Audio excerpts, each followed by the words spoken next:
pessoal! Bora lá então? Vamos seguir com o nosso estudo do livro Xamã Urbano, de Serge Kahili King. Esse livro, ele é um estudo da filosofia Runa e do xamanismo Kahuna, o xamanismo que compreende profundamente a natureza da mente humana, como ela funciona e nos dá ferramentas para a gente cocriar uma vida mais prazerosa, mais feliz, a vida dos nossos sonhos, de acordo com a nossa autopercepção, percepção de como o mundo funciona, como nós funcionamos e como a gente interage com a nossa realidade, para criar um sonho, né? Uma vida, que eles dizem que tudo é um sonho, então a gente cria um sonho mais satisfatório, uma vida mais satisfatória e mais feliz. Então vamos lá, nós estamos na quarta aventura, Criando Harmonia no Corpo. É esse livro aqui que eu tô lendo com vocês, tá? Que a gente está estudando juntos. Então vamos lá, Criando Harmonia no Corpo. A saúde é um estado de paz e harmonia, enquanto a doença é um estado de guerra e conflito. Um xamã urbano, de tradição aventureira, não tenta impedir a guerra no corpo ou no mundo. Em vez disso, ele procura criar a harmonia. O conceito havaiano de saúde e cura é muito útil para o nosso mundo moderno. É baseado na palavra Ola, que também significa vida e obtenção da paz, com uma forte conotação enraizada de energia abundante. A condição oposta é a doença, que é chamada de Mai, M-A-I, cujo significado é de um estado de tensão. Então, aonde tem tensão, há bloqueio. E aonde há bloqueio de energia, bloqueio do fluxo de energia, há doença. Aonde há relaxamento, há fluxo, há energia, há harmonia, né, do fluxo. Aí a gente tem o estado de saúde. Aqui temos uma compreensão clara da doença como uma condição relacionada ao estresse. Todo tipo de estresse gera algum tipo de doença, um nível de doença, né? De acordo com essa filosofia. Várias palavras são usadas para o que não é saudável. Moléstia, doença, enfermidade, cada uma refletindo uma abordagem filosófica de cura. Embora normalmente não estejamos conscientes disso. Na verdade, a moléstia significa maldade, né? Doença é o mal, é a maldade, né? Quer dizer, o que nos desperta uma certa aversão, é o que a gente sente que tem alguma coisa desconfortável ali, né? Uma força, ele coloca até uma coisa que implica num comportamento de uma força temida, né? Inconscientemente, muitas pessoas reagem à moléstia exatamente dessa forma. A palavra doença vem de uma raiz que significa ser incomodado ou magoado. Implica numa base emocional para essa condição. A palavra enfermidade apenas significa desconforto, mas carrega uma forte conotação de estado físico, uma coisa que invade o corpo e deve ser destruída, cortada, neutralizada ou tolerada. Em contraste com uma abordagem ocidental que costuma tratar cada manifestação de doença como uma unidade separada, de acordo com os sintomas, localização, reação ao tratamento, e que dá grande importância à denominação de cada uma individualmente, frequentemente com o nome da pessoa que descobriu aquele conjunto particular de sintomas, a abordagem do xamã, derivada dos princípios e expressa na linguagem havaiana, parece absurdamente simples. A abordagem xamã considera toda doença. Veja bem, a abordagem do xamanismo, dessa linha aqui do xamanismo do aventureiro, que é o xamanismo Kahuna, que é o xamanismo havaiano, considera toda doença como autogerada em consequência de um estresse. Então, ela é gerada por nós mesmos a partir de algum nível de estresse. A localização da doença, ela é simplesmente o foco do estresse. Todas as palavras havaianas relacionadas à cura possuem conotação ligadas ao fluxo de energia, que produz a liberação de tensões relacionadas ao estresse. Os vírus certamente existem, mas do ponto de vista de Runa, da filosofia Runa, são efeitos do estresse e não as causas de doenças. Quer dizer, os vírus existem, mas quando você está num estado de estresse, você fica mais suscetível, né, a desenvolver a doença a partir do contato com o vírus. As bactérias certamente existem, mas elas não causam doenças. São simplesmente, elas se aproveitam das doenças, do estresse, né? Sei que vocês colocarão uma série de objeções, no entanto, tratarei a maioria delas assim que chegarmos lá. Lembrem-se, por favor, de que não estou tentando refutar o sistema médico tradicional ocidental, como mencionado anteriormente. Estou simplesmente apresentando um sistema diferente. É uma terapia complementar. Se você tem algum problema de saúde, você deve ir no médico convencional, se tratar com um médico convencional da sua confiança. Mas essas terapias são terapias complementares e têm uma visão diferente dos processos, das doenças, e elas podem ser úteis, né, para te ajudar no teu caminho de cura. Então vamos lá. O efeito do estresse. Praticamente tudo que fazemos causa algum tipo de estresse. E isso é bastante natural. Os pensamentos, as emoções, atividade física, alimentos, condições do meio ambiente, tudo isso naturalmente causa um estresse. O que não é natural, isso é, o seu oposto, é o estresse contínuo. Então, o que ele está dizendo aqui é que o estresse ele faz parte da vida, né? Algum nível de estresse é natural. O problema é o estresse contínuo.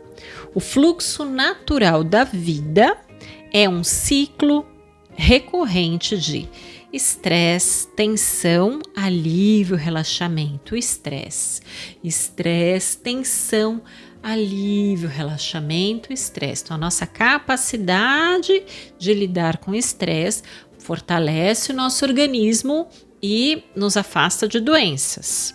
O fluxo, e aí ele explica um pouquinho mais aqui, ó. O fluxo não natural se parece com algo assim: estresse, tensão, alívio, relaxamento. Estresse, tensão, alívio, estresse, tensão, alívio. Estresse, tensão, estresse. Estresse, tensão, estresse. Estresse, tensão, estresse. Entende? Então precisa haver sempre uma compensação para que as energias voltem a fluir de maneira harmoniosa no nosso corpo, no nosso organismo. À medida que o alívio e o relaxamento no ciclo são inibidos, o estresse, a tensão continuam a crescer. Quando a tensão do estresse chega a certo ponto que varia entre os indivíduos, as funções corporais começam a falhar. Embora estejamos tratando aqui primordialmente do corpo, lembrem-se de que os mesmos conceitos se aplicam a relacionamentos, sociedades e natureza. Quando o corpo experimenta o estresse, 5 coisas acontecem simultaneamente. O açúcar entra na corrente sanguínea. O objetivo natural é produzir energia para a ação. E no ciclo natural, apenas é liberada a quantidade suficiente de energia para aquela determinada situação.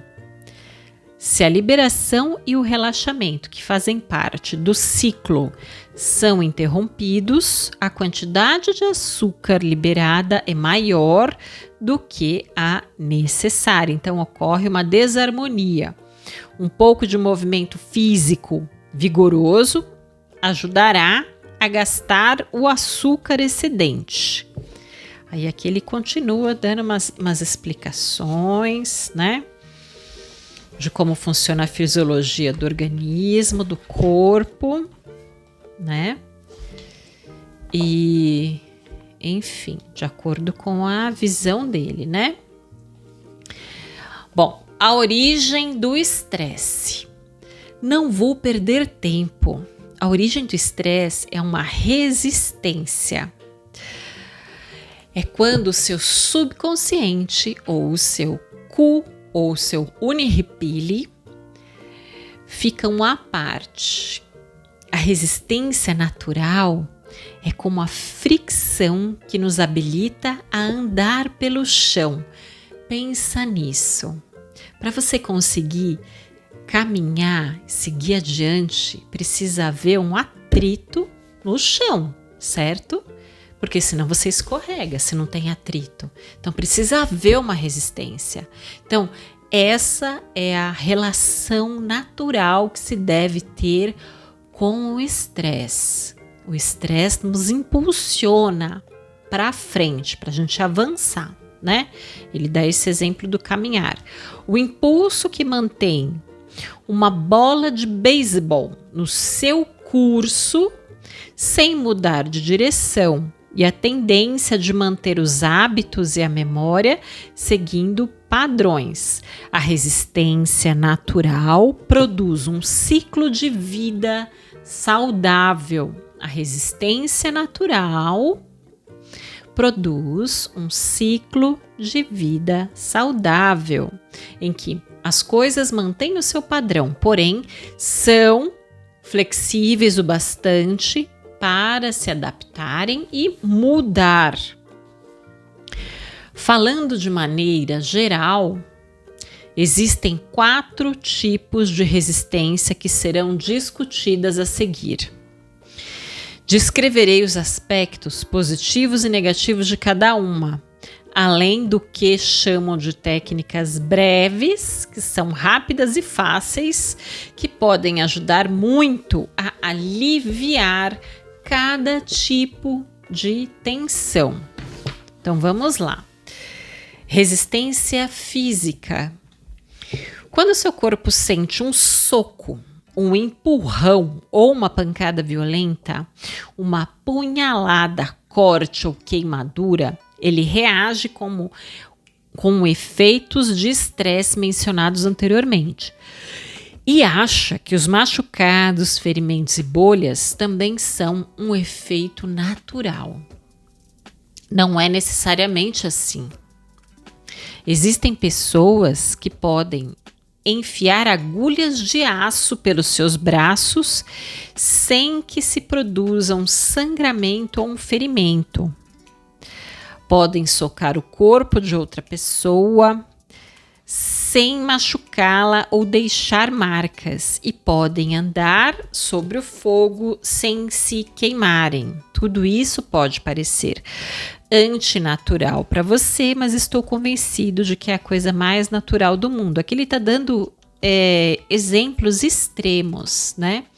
E realmente existem essas pessoas que têm uma capacidade mental tão grande que elas conseguem administrar as reações fisiológicas do corpo físico dela, né? Então, vamos lá. O que distingue os que não reagem de maneira estressada, que os que não se entregam, né, a venenos e ferimentos dos outros, é que os primeiros têm uma tolerância maior a essas substâncias ou condições. O que significa essa tolerância maior? Significa que podemos ingerir uma quantidade maior da substância, ou essas pessoas podem ficar mais tempo expostos a ela ou a uma condição do que a maioria das outras pessoas, antes que a sua resistência produza uma tensão tal qual os leve a um colapso físico. Isso quer dizer que ou eles estavam mais relaxados no início e precisariam de mais estresse para causar uma tensão suficiente para produzir esses sintomas, ou já haviam treinado o seu corpo para responder de modo diferente, reduzindo a resistência ao mudar o padrão da reação. Sabemos, por exemplo, que algumas pessoas treinaram seu corpo a ponto de tolerarem doses de veneno cada vez mais altas. Pessoalmente, eu preferiria fazer um relaxamento profundo, né? Então, assim, um relaxamento profundo, a gente entra num fluxo harmonioso das nossas energias, né? E a tendência é que o nosso organismo ele vá despertando capacidades regenerativas maiores, né? De qualquer forma, talvez seja possível mudar nossas reações físicas para que um contato não resulte num ferimento, né? Então, aí ele vai dando exemplos aqui, né, de pessoas que se machucaram, mas elas voltam ao momento do ferimento, né? Elas voltam, por exemplo, a pessoa topou o pé numa pedra e cortou o pé. Então, ela mentalmente, ela refaz o momento que ela se cortou, né? E ela diminui a importância daquilo, né? Ela visualiza que o pé não cortou, por exemplo. E aí ela estimula um processo regenerativo interno, mental. Você cortou, você tem que cuidar do ferimento, tá? Pelo amor de Deus. Se você precisar ir no médico, dar uns pontinhos ali, você vai. Mas a gente está falando da postura interior, mental, de que não é nada. Visualiza aquele tecido se regenerando rapidamente. Visualiza o tecido fechado, cicatrizado, que você vai acelerar o teu processo de regeneração, né? Então vamos lá, refazendo o padrão. Há muito tempo, tanto tempo que nem me lembro mais, aprendi que se você der uma topada no seu dedão, ó aqui o exemplo do dedão, tudo o que você precisa fazer é repeti-la várias vezes. Aí ele coloca entre parênteses, sem realmente dar uma topada no pé novamente, e a dor desaparecerá. Então você repete mentalmente aquilo e pensa que você não tô sentindo dor, eu tô bem, tá tudo certo, tô bem, tá tudo certo, e a dor vai desaparecer. Aí ele diz que ele usou muito isso sem pensar, mas anos depois ele estudou o processo em detalhes e começou a ensiná-lo nos seus cursos, né? Sugerindo que os estudantes experienciassem outras variações. O conceito que desenvolvi foi que, ao recriar o padrão e mudar o final, você recria o padrão e muda o final. Então, se você cortou o seu pé, ou se você sentiu dor, você, na sua mente, você muda aquele final negativo, né? E aí você vai impressionar o seu subconsciente com esse final mais harmonioso, mais alinhado, mais de acordo com a sua intenção. E aí você obriga o seu subconsciente a mudar o estado físico de acordo com a nova versão do que aconteceu. Veja bem, estamos novamente, porque assim, esse assunto é de muita responsabilidade, né? Então eu acho que assim, eu tenho dever, né, de fazer uma explanação muito séria para vocês, né? Então é isso, é um trabalho mental. Se você se machucou, cortou o braço, a perna, qualquer coisa, quebrou um osso, nós vivemos numa realidade onde você tem que ir no médico. A gente tem essa possibilidade, né? Fácil. Vai ao médico, tá certo? E faça o tratamento adequado.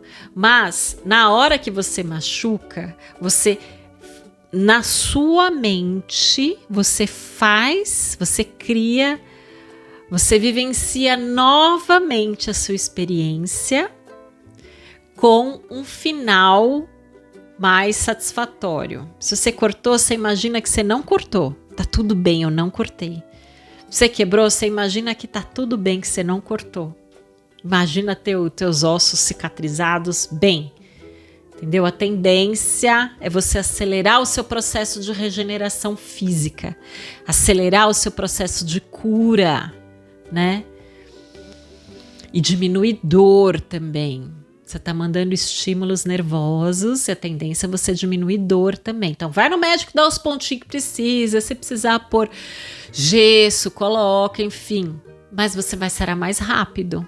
Com certeza você vai sarar mais rápido, porque a tua mente tá mandando um comando pro teu corpo, pros soldadinhos, pras tuas células agirem de maneira mais eficiente, né? Eu acredito nisso, gente. Quanto mais depressa você fizer isso depois do evento, mais rapidamente o seu corpo vai entrar em harmonia. Bom, e aí ele começa a dar alguns exemplos, né? Uma mulher em Minnesota queimou o dedo numa panela quente, rapidamente repetiu a ocorrência na mente dela, né, gente? Ela não ficou colocando o dedo lá para queimar de novo, ela repetiu na mente dela. E assim, a ocorrência dando-lhe um final diferente. E ele diz que essa mulher, que era uma paciente dele, né? Que ele é um terapeuta, diz que não surgiu nenhuma bolha e ela não sentiu dor. Aí ele vai dando alguns exemplos. Então, assim, vamos exercitar. Mal não vai fazer, desde que você seja responsável e que se você se machucou, se precisar ir no médico, você vá, mas na tua mente você manda o comando que não foi nada, tá tudo bem, tá tudo certo, faz, cria a experiência de novo na tua mente, põe uma emoção positiva que, nossa, que bom, olha, eu batia o pé na pedra e nem cortou, sabe? A tua mente, você envia mensagens positivas porque o teu corpo vai se regenerar mais rápido, mas vai no médico. Vamos lá, aí ele fala aqui, ó, as possibilidades desses simples processos são fantásticas e ilimitadas, especialmente se pudermos usá-los para minimizar os efeitos de eventos passados. Via de regra, descobrimos que os melhores resultados provêm da menor mudança de padrão. Os melhores resultados provêm da menor mudança de padrão. Resistência emocional. A resistência também é resultado do medo e da raiva. Resistimos ao que tememos e ao que nos causa raiva.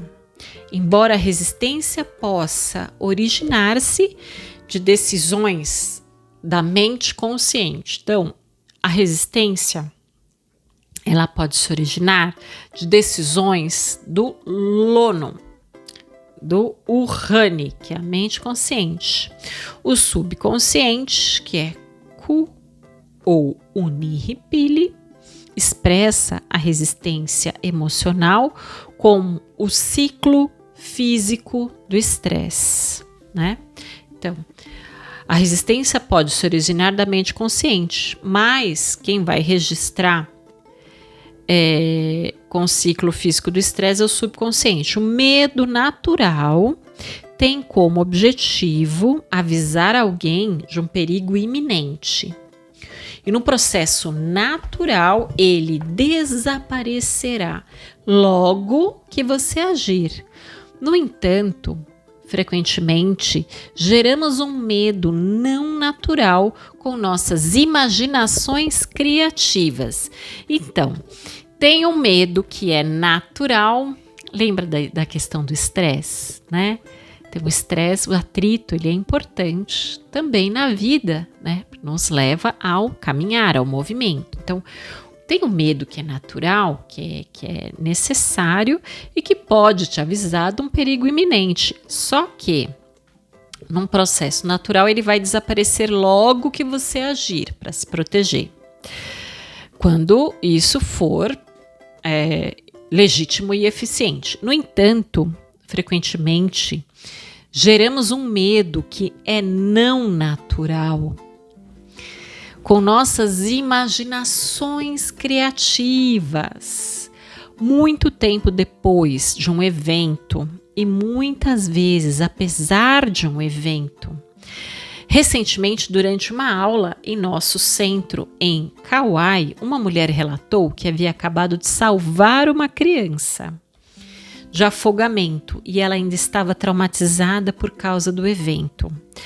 Fiz com que ela examinasse seus padrões de pensamento e ela percebeu que o medo e o trauma originavam-se da maneira vivida com que ela imaginava o que poderia ter acontecido se nós estivesse lá naquele momento. Então, assim, ao invés dela se alegrar com o sucesso do resgate, ela estava amedrontada demais com a fantasia do que podia ter acontecido, mas nem aconteceu. Então vamos tomar posse da nossa mente e parar de gerar uma química negativa, um estresse desnecessário, né? Ela salvou a criança do afogamento. Então, se ela tivesse controle da mente consciente dela, e ela tivesse consciência da importância, né, que esse controle traz para a saúde holística, física, emocional, mental, espiritual dela, ao invés dela focar na preocupação do que podia ter acontecido, que não aconteceu, ela teria agradecido. Puxa, que legal, deu tudo certo, eu consegui salvar uma criança de um afogamento. Respirar fundo e agradece, né? Quantas vezes a gente não se coloca nesse lugar? Quantas vezes a gente não se coloca nesse lugar? Vamos prestar atenção. Ao se fixar na fantasia amedrontadora, ela estava provocando um aumento contínuo de tensão no corpo dela, que poderia desencadear um processo de doença para ela. Ela, na verdade, aqui, ele está falando que ela já tinha sintomas, inclusive de doença. Ela tinha sintomas de paralisia, hipofunção, que é atividade reduzida, ela estava com uma rigidez, ansiedade, náusea e tontura, em que o medo pode ser um fator primordial. Quer dizer, o medo, a ansiedade dela estava falando mais alto dentro do corpo dela. A vida é a vida. Como a gente reage à vida? A vida é a vida, né? Tudo bem que a gente vai trabalhar nossa mente, a gente vai mudar o nível das nossas experiências, mas faz parte do processo também como a gente elabora as situações, o que aconteceu na vida da gente. Vamos elaborar de uma maneira construtiva, né? As coisas que acontecem na vida da gente. Tem coisa que nos eleva e tem coisa que nos puxa para baixo. Vamos elaborar as coisas que nos acontecem de uma maneira que nos eleve, que seja construtivo. Porque se a gente vai fazendo isso todo dia, um pouquinho,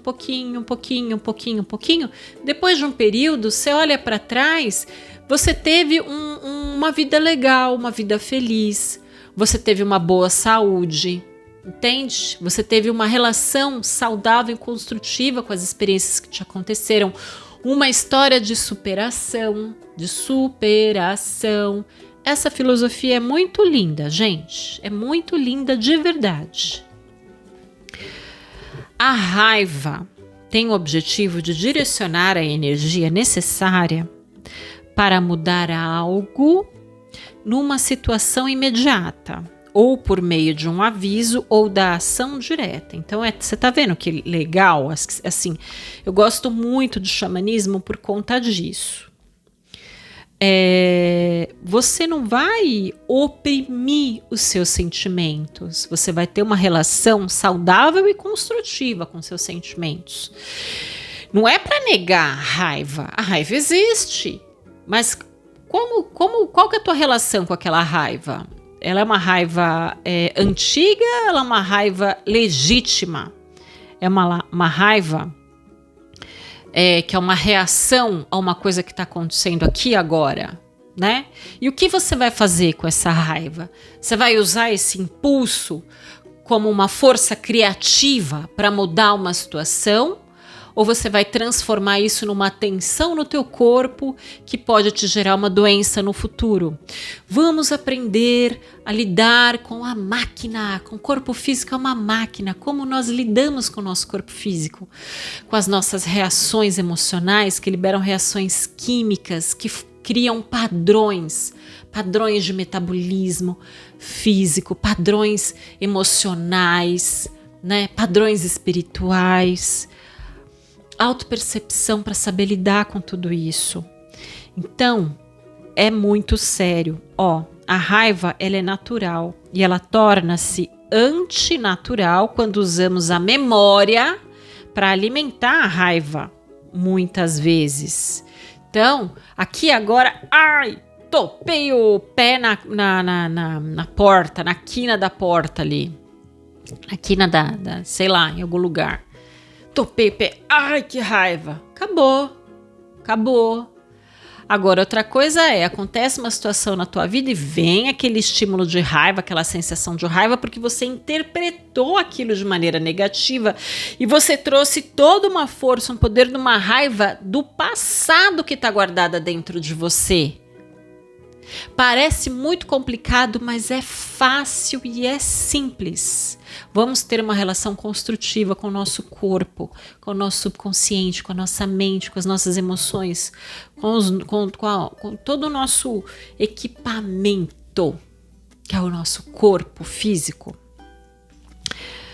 Além do fato de sentirmos raiva da memória, em vez de sentirmos raiva da pessoa real ou da situação atual, a raiva continua a produzir um estrago enorme no corpo e provavelmente é um fator primordial da maioria das doenças. Quando você tem um inchaço, uma infecção, uma inflamação, uma febre, um machucado, um tumor, certamente a raiva é um fator importante na produção desses males. Ela também é um fator a ser levado em conta nas condições de rigidez e nas dores de qualquer tipo. Agora ele fala que agora vamos examinar algumas técnicas rápidas e fáceis para tratar cada caso. Deixa eu ver quanto que a gente tem aqui desse capítulo pela frente. Tá, bora lá. O efeito expectativa. É útil sabermos o que é de fato o medo. O medo simplesmente é a expectativa da dor. Então, o resultado da projeção, da imaginação no futuro, de um ponto no presente ou no passado e a invenção de uma experiência de dor, né? Então a gente tem medo porque a gente cria uma expectativa de que uma coisa vai ser ruim, uma experiência vai ser dolorosa, seja lá em qual nível for, e isso causa o medo. O medo nunca é algo presente, é apenas no futuro, medo de uma coisa que vai. O problema é que o subconsciente não sabe disso. Qualquer coisa que você coloca na sua mente é tratada pelo seu subconsciente como um acontecimento no momento presente. Para o subconsciente, antecipar a dor é o mesmo que experimentar a dor, portanto, ele leva o corpo a um ciclo negativo de estresse. Vocês já ouviram falar sobre isso? Né? Que as memórias, a gente lembra de alguma coisa difícil, dolorida do passado, a tendência é que a gente traga todo aquele pacote de energia para o presente, né? O relaxamento, em muitos casos, também o conhecimento reduzem o medo. Então, o relaxamento reduz o medo. O medo sempre vem acompanhado de tensão. Portanto, se você está completamente relaxado, você não vai sentir medo.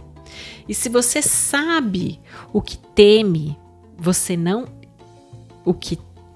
sabe que o que teme não vai acontecer ou não causará dor, o medo também desaparecerá. O método mais rápido e simples de descobrir para acabar com o medo é mudar o foco para o oposto. O medo é expectativa de dor, portanto, sua oposição é expectativa de prazer. Gente, olha que coisa básica, simples e essencial que precisa fazer parte da nossa educação. Filosofia de vida. Filosofia de vida, né? Quando a gente está diante de um medo que não é legítimo, diante de um medo, por exemplo, uma crise de ansiedade, né? A gente pode tomar consciência da nossa mente, do nosso corpo e conversar com a nossa mente, nosso corpo, mandando mensagens e dando comandos contrários ao medo, comandos de prazer. Tá tudo bem, e aí você entra na energia do tá tudo bem, olha que legal, né? A gente vai sair para passear, olha como o dia tá bonito, porque às vezes tem gente que não sai de casa porque tá com medo, né? Então, trabalhando, olha que coisa básica, simples e essencial, mas precisa ser feita, precisa ser vivenciada, precisa ser sentida para que a gente dê profundidade a essa experiência. Né? Mudar o que nos causa medo, criar uma historinha na cabeça que aquilo vai nos trazer prazer e ter autodomínio. Tudo isso parece ser muito difícil. Ai, como que eu faço isso no dia a dia? Mas não é difícil quando você tem autodomínio. E uma maneira de exercitar esse autodomínio é a meditação. Existem vários tipos de meditação e vários níveis de meditação, mas o foco principal de todas as meditações é a gente ter domínio da mente, domínio do foco, né? Tem inúmeras práticas de meditação. Eu vou trazer algumas para nós aqui, para o canal, porque é muito importante. É muito importante a gente despertar. A gente desperta tendo autoconsciência. Eu pratico meditação há mais de 20 anos, há quase 30 anos. E não sou nenhum Buda da meditação, mas assim, eu entendo o que ele está falando aqui. E eu pratico muita coisa do que ele está falando aqui e eu vejo que é isso mesmo, né? Então, são ferramentas, é uma filosofia, é um jeito de funcionar que é mais produtivo e mais construtivo, né? Então, vamos lá. Ele fala aqui, ó. O medo é uma expectativa de dor, portanto, a sua oposição é a expectativa de prazer, simples assim. Normalmente demonstro isso fazendo com que os alunos se concentrem na ideia. E se algo realmente terrível acontecesse nos próximos 5 minutos? Depois de alguns momentos, quando eles sentem suas reações físicas, eu digo agora pensem, e se algo realmente maravilhoso acontecesse agora? Observa as reações do teu corpo. Pensa nisso, ó. E se algo muito ruim acontecer nos seus próximos 5 minutos? Como que o teu corpo reage? Para mim me dá uma batida no peito assim, me dá um nó, me dá um pouco de nó na garganta, mas depois você muda a afirmação. Fecha os olhos e sente. E se algo maravilhoso acontecesse agora para você? Aí eu imediatamente sorrio, meu campo se expande, meu coração fica leve.